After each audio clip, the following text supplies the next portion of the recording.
সমস্যাগুলি জানা, সেগুলি জেনে শুনে সেগুলি সমাধানের চেষ্টা করা।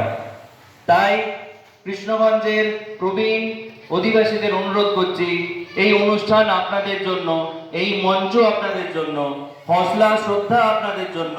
এগিয়ে আসুন, একদিন দুপুরের ঘুম একটু কম করে এই অনুষ্ঠানে সামিল হন।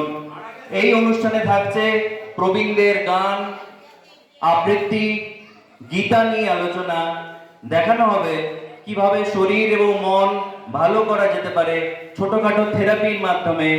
এবং আমাদের মূল বার্তা, প্রবীণদের অধিকার বিশেষভাবে মূল্যবান।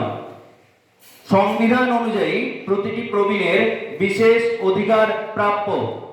যদি কোনো প্রবীণ তার নিজের বাড়িতেই নির্যাতিত হচ্ছেন, অবহেলিত হচ্ছেন, তার জন্য বিনামূল্যে শ্রদ্ধা এনজিওর তরফ থেকে কাউন্সেলিং করা হয়, আইনি সহায়তা দেওয়া হয়। তাই প্রবীণদের বলবো, নিজেদের আর একা ভাববেন না। সকল বাবা মা, দাদু ঠাকুমাদের অনুরোধ করব যে আমরা